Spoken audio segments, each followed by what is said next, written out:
بسم اللہ الرحمن الرحیم رب اشرح لی صدری ویسر لی امری واحلل عقدۃ من لسانی یفقہوا قولی۔ السلام علیکم ورحمۃ اللہ وبرکاتہ۔ امید ہے آپ سب خیریت سے ہوں گے اسٹوڈنٹس۔ میں کویشچن جو ہے آج اس لیے نہیں پوچھ رہی کیونکہ میں نے پوسٹ اپلوڈ کر دی ہے وہ کویشچن یہ ہے کہ کوہ طور جو واقعہ وہ کون سی سورہ میں اس کا ذکر ہے، تو بس آپ کو وہی رپلائی کرنا ہے۔ آپ لوگ اس پہ پولنگ میں کروا رہی ہوں تو آپ لوگ ضرور بتائیے گا، اوکے۔ یہ سوال تھا۔ اب پڑھتے ہیں بتوں سے بیزاری۔ اچھا، ابن اسحاق کہتے ہیں زید بن عمرو بن نفیل نے اپنی قوم کا دین چھوڑنے اور ان کی طرف سے مبتلائے مصیبت ہونے کے سلسلے میں کہا ہے۔ کچھ شعر کہے انہوں نے تو جن کی میں آپ کو ترجمہ کر رہی ہوں، اس کا آپ وہ سن لیجئے گا۔ اچھا، یہ شعر کیا ہیں؟ جب امور تقسیم ہو جائیں، یعنی کہ جتنے بھی افیئرز وغیرہ ہیں وہ تقسیم ہو جائیں، تو میں ایک رب پر ایمان لاؤں یا ہزار رب پر؟ میں عزا اور اس کی دونوں بیٹیوں کو نہیں مانتا، اور میں نہ بنو عمرو کے دونوں بتوں کی زیارت کرتا ہوں، مطلب کہ لات اور منات۔ آگے کیا لکھا ہوا ہے؟ میں غنم کو بھی نہیں مانتا، اور جب میری عقل ناقص تھی ہم عرصے تک اس کو اپنا رب مانتے رہے۔ ہاں، میں اپنے رب رحمان کی عبادت کرتا ہوں تاکہ میں رب غفور میرے گناہ بخش دے۔ ٹھیک ہے، یہ کیا اب دیکھیں اللہ تعالیٰ نے کس طریقے سے، کس سچویشن سے ان کو نکال کر اور ہدایت دی ہے۔ تو یہی کہتے ہیں کہ بھائی ہدایت اللہ کے ہاتھ میں ہوتی ہے اور ہدایت دینا، لیکن آپ لوگوں کو اس کے لیے کچھ ہمت بھی کرنی ہوتی ہے۔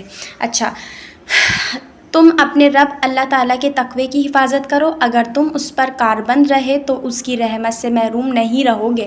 تم دیکھو گے کہ نیکیوں کے گھر بہشت میں ہیں اور کفار کے لیے سخت بھڑکنے والی آگ ہے۔ اور اس نے یہ شعر بھی کہے ہیں، میری مدح و ثنا اور پسندیدہ بات اللہ تعالیٰ کے لیے خاص ہے جو ہمیشہ باقی رہنے والا ہے، اس اعلیٰ بادشاہ کے لیے جس سے اوپر کوئی معبود نہیں اور نہ کوئی دوسرا رب اس کی گرد راہ کو پا سکتا ہے۔ اے انسان، اپنے آپ کو ہلاکت سے بچا اور اپنے کسی عمل کو اللہ تعالیٰ سے چھپا نہیں سکتا، اور اللہ تعالیٰ کے ساتھ دوسرا خدا ماننے سے بچا رہ۔ بلا شبہ اب ہدایت کا راستہ واضح ہو چکا ہے۔ تیرے رحم و کرم کا طالب ہوں، مشرکوں کی امیدیں جنوں سے وابستہ ہیں۔ یہ وہاں پر بتا رہے ہیں کہ وہ جن نہیں تھے۔ جب میں نے مشرکین کی ٹائپس بتائی تھی تو ان میں ایک ٹائپ کیا تھی جو جنوں کی عبادت کرتے تھے اور جنوں سے وہ سیکھتے تھے جادو وغیرہ، تو یہ ان کی بات کر رہے ہیں یہاں پر۔ الہی تو ہی میرا رب ہے اور تجھ سے ہی میری امید وابستہ ہے۔ اللہ، میں تیرے رب ہونے پر راضی ہوں اور میں تیرے سوا کسی دوسرے کو اپنا معبود نہیں مانتا، اور تو نے ہی اپنے احسان اور رحمت سے موسیٰ علیہ السلام کی طرف اپنا منادی کرنے والا قاصد بھیجا تھا۔ اس لائن سے جو موسیٰ علیہ السلام کی بات ہے نا، یہ میں بتا دوں، اس سے دو باتیں ہو سکتی ہیں۔ ایک تو یہ کہ حضرت خضر علیہ السلام کو اللہ تعالیٰ نے موسیٰ علیہ السلام کی تربیت کے لیے بھیجا تھا ایز اے قاصد، تو وہ لے سکتے ہیں ہم قاصد۔ اور دوسرا قاصد یہ ہوتا ہے کہ کوئی دور سے ایک بندہ آیا تھا اور اس نے حضرت موسیٰ علیہ السلام کو یہ وہ بتایا تھا کہ فرعون کا لشکر تمہیں مارنے کے لیے آ رہا ہے، ایک یہ بھی قاصد ہو سکتا ہے۔ تو میں نے دو آپ کو بتا دیے کہ یہ دونوں ہو سکتے ہیں۔ اب پڑھتے ہیں ہم آگے، تو اور بھی اشعار ہیں، اس کے ترجمہ کیا ہے؟ اور تو نے ہی اس کو کہا تھا کہ تم اور ہارون علیہ السلام دونوں جا کر سرکش فرعون کو اللہ تعالیٰ کی طرف بلاؤ۔ اچھا، یہ کہاں کی ہے؟ کوہ طور کی بات ہو رہی ہے۔ اس کے بعد آگے ہے، اور اس کو کہو کہ بغیر میخوں کے تو نے ان آسمانوں کو برابر کیا ہے جو اس طرح مستحکم کھڑے ہیں، اور اس کو کہو کہ ان آسمانوں کو بغیر ستونوں کے تو نے بلند کیا ہے۔ اگر فی الواقع تو ہی بنانے والا ہے تو نرمی اختیار کر، اور اس کو کہو کہ ان کے درمیان روشنی پھیلانے والا چاند تو نے بنایا ہے جو رات کے اندھیروں میں راستہ دکھاتا ہے، اور اس سے پوچھو صبح کے وقت سورج کون چڑھاتا ہے جس سے زمین کی ہر چیز روشن ہو جاتی ہے، اور اس سے پوچھو کہ مٹی سے دانے کو کون اگاتا ہے جس سے کھیتی بلند ہو کر لہلہانے لگتی ہے، اور کھیتی کی چوٹی پر دانے کون نکالتا ہے، اس میں نشانات قدرت ہیں، اور اس کے لیے جو گوش ہوش رکھتا ہے۔ مطلب کس خوبصورتی سے انہوں نے ایک ایک چیز کو بیان فرمایا ہے۔ اسی طریقے سے قرآن پاک میں بھی اللہ تعالیٰ نے اپنی ایک ایک چیز جو پہاڑ اور چرند پرند ان سب کا ذکر کیا، اسی طریقے سے انہوں نے بھی اللہ تعالیٰ کی بہت بیوٹیفلی اللہ تعالیٰ کی جو ہے تعریف کی، پریز کیا ہے، اور یہ مجھے بہت پسند آیا۔ امید ہے آپ لوگ بھی اس طریقے سے کیا کریں، دعاؤں میں بھی اللہ تعالیٰ کو یہ انداز بیان اور انداز تعریف بہت پسند ہے۔ اچھا، اور اے اللہ تو نے ہی اپنے فضل اور احسان سے یونس علیہ السلام کو نجات دی تھی، جس نے مچھلی کے پیٹ سے کئی راتیں گزاری تھی۔ اے اللہ اگر تو میرے گناہ معاف نہ کرے تو بڑا مجرم ہوں، خواہ کتنی ہی تسبیحات پڑھوں۔ اے بندوں کو پالنے والے، مجھ پر اپنی رحمت کی بارش برسا اور میرے مال اور میری اولاد میں برکت عطا فرما۔ اب یہ دعائیں ہو رہی ہیں۔ ابن حشام کہتے ہیں کہ یہ اشعار امیہ بن ابل سلط کے ہیں اور اس کے ایک قصیدے میں مذکور ہیں۔ زید نے یہ اشعار بھی کہے ہیں: میں نے اپنے آپ کو اس خدا کے مطیع کر دیا ہے جس کی زمین نے اطاعت کی ہے اور بھاری بھاری پتھروں کو اٹھا لیا ہے۔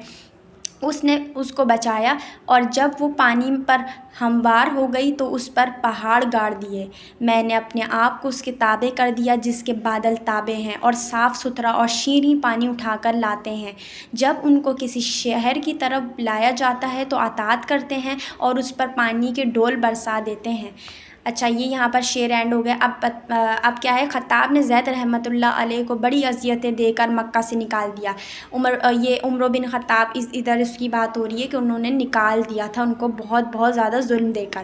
چنانچہ وہ مکہ کے سامنے ہیرا پہاڑ پر، ہیرا جو پہاڑ ہے نا، پر رہنے لگے۔ نیز خطاب نے قریش کے نوجوانوں اور اوباشوں کی ڈیوٹی لگا دی کہ وہ ان کو مکہ میں داخل نہ ہونے دیں، اس لیے ان سے نظر بچا کر کبھی کبھی مکہ میں داخل ہوتے، لیکن جو ہی ان کو پتہ چلتا وہ خطاب کو اطلاع کر دیتے اور تکلیفیں دے دے کر انہیں مکہ سے نکال دیتے۔ ان کو خطرہ تھا کہ وہ ان کے دین کو بگاڑ دیں گے اور آہستہ آہستہ لوگ ان کے پیچھے لگ جائیں گے۔ تو یہ بھی چیپٹر ہمارا اینڈ ہو گیا ہے، اور بہت ہی ماشاءاللہ انفارمیٹیو اور بہت اچھا چیپٹر تھا۔ کتنی خوبصورتی سے میں نے آپ کو بتایا اللہ تعالیٰ کی تعریف کی گئی ہے، اور یہ کنہوں نے تعریف کی تھی آپ کو پتہ ہے، جو اسلام میں مطلب اسلام لے آئے تھے، عمر بن نفیل، تو ان کی بات ہو رہی ہے۔ بہت خوبصورتی سے انہوں نے تعریف کی، اور یہ جو چیپٹر ہے ہمارا بتوں سے بیزاری ہو گئی تھی ان کو، تو یہ اس پہ نام ہے اس کا۔ اب جو ہمارا نیکسٹ چیپٹر ہے اور اس کا نام کیا ہے ہم وہ پڑھتے ہیں۔ اچھا، دین حق کی تلاش میں دور دراز شہروں کا سفر، دین حق کی تلاش میں دور دراز شہروں کا سفر، یہ ہمارا چیپٹر ہے۔ پھر زید رحمۃ اللہ علیہ دین ابراہیم علیہ السلام کی تلاش میں گھر سے نکل کھڑے ہوئے، مطلب اسی کو کنٹینیو کرتے ہوئے آ رہے ہیں اس میں۔ اچھا، اور یہودی علماء اور عیسائی راہبوں سے پوچھتے پوچھتے موصل اور جزیرہ خرات کا سارا علاقہ چھان مارا۔ جب گوہر مقصود ہاتھ نہ آیا تو ملک شام کے شہروں میں گھومنے لگے۔ آخر بالقاع کے علاقے میں عیسائی راہب سے ملاقات ہوئی جس پر عیسوی علم ختم تھا۔ اس سے دین ابراہیم علیہ السلام حنیف کے متعلق دریافت کیا تو اس نے کہا: تم ایسے دین کے متعلق پوچھتے ہو جس کا پتہ دینے والا تمہیں کوئی نہیں ملے گا، لیکن ایک نبی کے مبعوث ہونے کا زمانہ قریب آ گیا ہے جو اس ملک میں پیدا ہوگا جس سے تم آئے ہو، وہ دین ابراہیم حنیف علیہ السلام کو دنیا میں پھیلائے گا، اس لیے تم وہاں چلے جاؤ، اس کے مبعوث ہونے کا وقت آ گیا ہے۔ اس سفر میں زید رحمۃ اللہ علیہ نے یہودی اور عیسائی مذہب کا گہرا مطالعہ کیا تھا، مگر ان کا دل مطمئن نہ ہوا، اس لیے اس راہب کی بات سن کر فوراً مکہ کی طرف مراجعت فرمائی، لیکن بلا دلخط کے درمیان پہنچے تو انہوں نے ان پر حملہ کیا اور قتل کر ڈالا۔